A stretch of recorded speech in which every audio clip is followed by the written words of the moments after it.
अस्सलाम वालेकुम गाइस। उम्मीद करता हूँ आप लोग सब खैरियत से होंगे।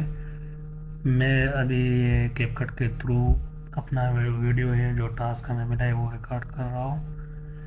और ये जो टास्क है, असाइनमेंट हमें मिला हुआ है, उसमें 3 टास्क करना है। तो मैंने टास्क 2 टास्क 3 को जो है ना, तो वो करके उसका वीडियो बना रहा हूँ। तो my name is Taimur Amin, FA24 BCS 078 is my registration number. And ये टास्क जो है ना, तो इसमें हमने ये करना है कि हमने पाइथन में कोड लिखना है, और इसमें हमने बीपीएस और डीपीएस सर्विस अप्लाई करके और रिजल्ट जो है ना वो चार्ट्स और उसके बार में शो करना है। तो मैं गूगल कोलैब को यूज़ करके मैंने यही टास्क जो है ना वो कर रखा है, और इसके साथ मैंने एक्सप्लेन भी कर रखा है। तो फर्स्ट लाइन जो है वो हम टाइम को इंपोर्ट कर रहे हैं, वो इसलिए कि हम जो सर्च करेंगे तो उसके लिए जो समय लगेगा तो वो यही उस पर्पज़ के लिए हमने टाइम को इंपोर्ट किया हुआ है। बेसिकली ये लाइब्रेरी से हमने इंपोर्ट किया हुआ एक पैकेट है, तो हम उसको अपने कोड में यूज़ करेंगे। फिर दूसरी लाइन में हमने रैंडम को इंपोर्ट किया हुआ है जो वर्क करेगा हमारे लिए, रैंडम नंबर्स को जनरेट करेगा। उसको हम वेरिएबल्स में मतलब स्टोर करके उस पर हम फिर वर्क करेंगे। फिर जो है ये 3 नंबर 3rd नंबर लाइन पे हमने ऑर्गेनाइज रिजल्ट एंड चार्ट हम, ये जो लाइन है तो ये हमें वो लाइब्रेरी इंपोर्ट कर रहे हैं हम कि जो रिजल्ट्स को चार्ट्स के फॉर्म में फिर शो करेंगे। लाइन नंबर 4 जो है तो इंपोर्ट ये मैथ प्लॉट लाइब्रेरी जो है डॉट पाइथन प्लॉट SPLT। तो ये लाइब्रेरी जो है ना, ये हमारा फाइनल रिजल्ट जो है वो चार्ट बार्स के थ्रू हमें शो प्रिंट करेगा, मतलब वो ऐसा न्यू विंडो में वो ओपन होगा। फिर यहाँ पे हमने साइजेस का एक लिस्ट बनाया हुआ है जिसमें हमने वैल्यू स्टोर की रखी है अकॉर्डिंग टू दी असाइनमेंट। और रिजल्ट का एक और लिस्ट बनाया हुआ जो एम्प्टी है।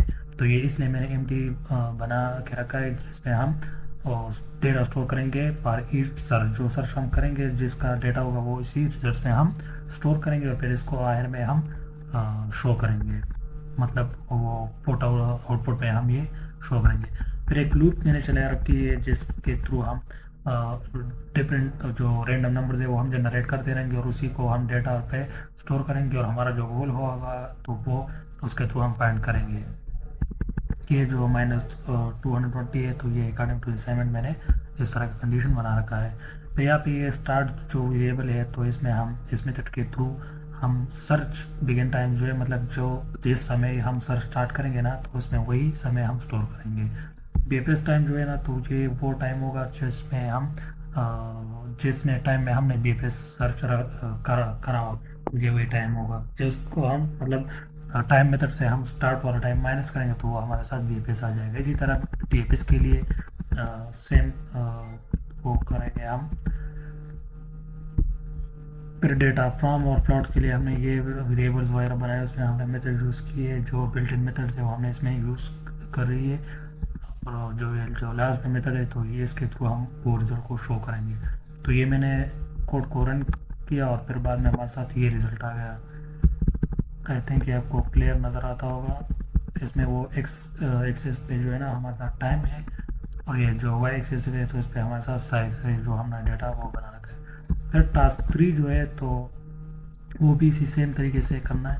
उसमें हमने पीएफएस डीएफएस सर्चेस के थ्रू हमने वो सिटीज़ के दरमियान रूट्स कनेक्शंस वो शॉर्टेस्ट डिस्टेंस जो है ना वो फाइंड करना है। तो ये मैंने डेटा इंक्लूड किया इस ग्राफ वाली डिक्शनरी में। तो इसके लिए हमने एक फंक्शन भी बना रखा है जो शॉर्टेस्ट पाथ को फाइंड करेगा, और शॉर्टेस्ट पाथ वही होगा जो मतलब जिसको हम स्टार्ट और गोल जो जिसका कम होगा तो वो हमारे साथ शॉर्टेस्ट पाथ होगा। ये एक्सप्लोर का एक लिस्ट हमने बनाया हुआ एम्प्टी, तो इसमें हम वही सिटीज़ का के ट्रेड्स और उसका वो डेटा स्टोर करेंगे जो हमने ऑलरेडी विजिट की हो। की व्यू जो वेरिएबल है तो इसमें हम वही स्टोर करेंगे जिस पे हम करंटली वर्क करते हैं, मतलब जो जिस पाथ पे हम करंटली सर्च कर रहे हैं ना तो वो की व्यू में स्टोर होगा। फिर अगर मैंने एक कंडीशन लगाया हुआ है कि start and go, if start is equal to goal, so हमारा डिस्टेंशन जो वो क्लियर है। तो यहाँ पे जो है ना हमने मतलब वो एपिल्स कंडीशन बना रखे जिसके थ्रू हम टाइम जो है ना वो समय उसको हम स्टोर करेंगे, और इसी बेस पे हम डीएफएस और बीएफएस जो सर्चेज है वो हम उस पर वो मूव करेंगे। इस तरह हम डिस्टेंस और कनेक्शंस फाइंड करेंगे। तो और नाइबर्स जो एक node not in explored so neighbour जो वेरिएबल है, तो उसमें हम वही नोड स्टोर करेंगे जो ऑलरेडी हमने विजिट की हो। तो इसका आउटपुट जो है वो भी आपको मैं दिखा देता हूँ। तो रिटर्न बाद विजिट हो रही है, तो हम इसका जो आउटपुट इसने हमें दिए, तो वो ये थोड़ा इसको मैं नीचे करूँ। तो सर्च इसके थ्रू हमने इसका आउटपुट बनाया हुआ है कि shortest path from Islamabad to Karachi जो है हमारे साथ क्या है। हमें पहले इस्लामाबाद जाना है, फिर रावलपिंडी जाना है, फिर क्वेटा जाना है, फिर कराची जाना है, और आखिर में हमें टोटल सिटीज़ विजिटेड जो है ना वो हमें नंबर नज़र आ जाएगा। तो मैं उम्मीद करता हूँ आपको मेरी वीडियो अच्छी लगी हो। तो ये इंफॉर्मेटिव आप अपने साथ लिखते जाए, और आपका जो भी क्वेश्चन हो तो आप मुझे कमेंट सेक्शन में ज़रूर बताइए।